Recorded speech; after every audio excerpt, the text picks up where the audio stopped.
If your marriage feels more like awkward roommates than the passionate love story that you want to be in, well, you already know how lonely that is. It's heartbreaking. And it's more than a little embarrassing because you didn't get married to feel like you're living with your accountant or your IT guy who happens to leave whiskers in the sink. You got married because you wanted intimacy and passion and connection. You wanted to feel desired and special. And you deserve all of that. It's your birthright as a woman. So today I'm going to give you 3 proven cheat phrases that are going to help you rekindle love in your marriage fast. Now, these phrases have worked not just for me, but for thousands of my clients, even when things seemed hopeless. They're that powerful. But they're not for everyone because to use them, you're going to need some courage and also humility and also accountability, which I did not care for when I first learned these phrases. I was thinking, why should I do all the work? Why do I have to change? Why doesn't he just stop being so cold and distant? And why doesn't he start being that guy who used to chase me around the dining table? But I was in agony. I felt rejected every day. So I got desperate enough to try these phrases and it worked. It really worked. And now my husband, John, he's warm. He's affectionate. He's playful. He tries to make me happy every day, like all day. And when we went to a Mexican restaurant down the street last week, he sat on the same side of the booth just to be close to me. So that's why I'm so passionate about sharing these cheat phrases with every woman who's feeling stuck and hopeless like I did, but really wants to feel desired and adored. Let's dive into the first one. It's the aphrodisiac phrase. Okay, are you ready for the best aphrodisiac on the planet for men? Okay, spoiler, it is not lingerie. It's not scented candles. It's like, I don't know, whatever else it could be. It is respect. I know, right? Surprising. And if he's not making bedroom eyes at you lately, this is the first place I would look. So here's your first cheat phrase.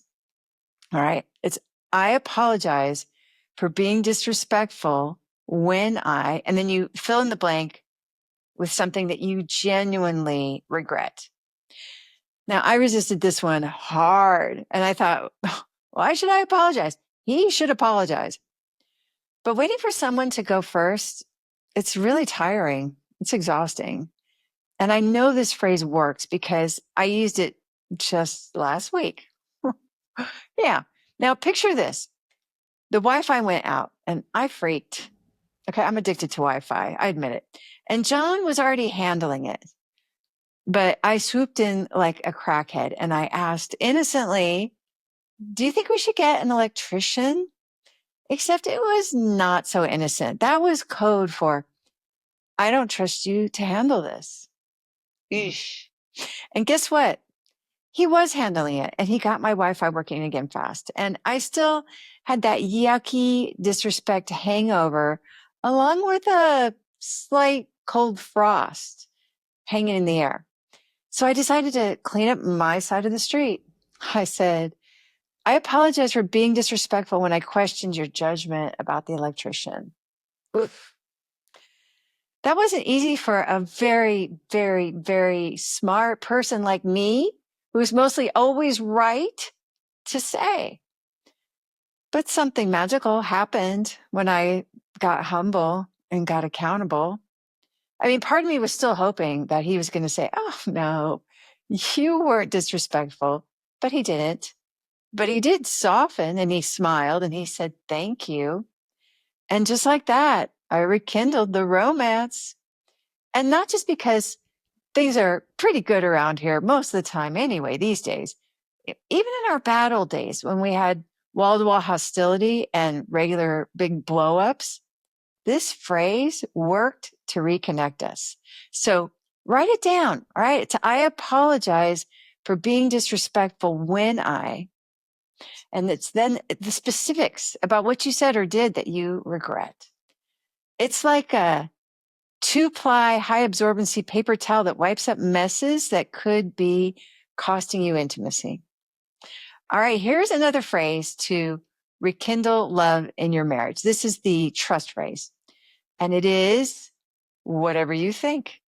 Whatever you think. Now, I know that may sound like you're giving up control. Well, exactly. You are.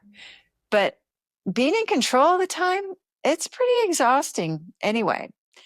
Plus, here's what I didn't know. Okay. For men, trust is the highest form of respect. And when I say whatever you think, it signals to John that I trust him to handle it, that he's competent, that he's capable, that he's my hero, which makes him want to show up as my hero. Now, there's a great story about this in the very first episode of this podcast. It's called How to Skyrocket the Passion, where Kathy Murray used this exact phrase about a cell phone plan, and boom, she rekindled the love in her marriage, which was falling apart. It reignited her marriage. I'll put a link to that in the notes under this video because it is very inspiring. Now, this phrase, whatever you think, it only works when he's making a decision to handle something like the taxes or the car repairs or how long to cook the veggies. It's not when he's asking your desires or your preference. So if he says like, where do you want to eat tonight? And you say, whatever you think, that's not going to work out well for anyone.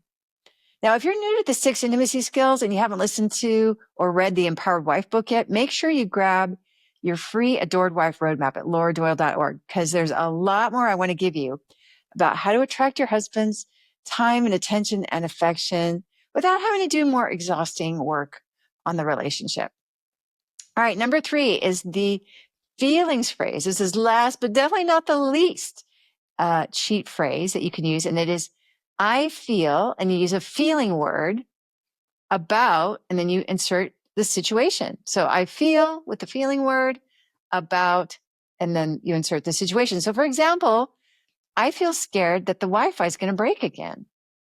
Yeah, it's Wi-Fi again. I know I'm clearly addicted, but here's the thing.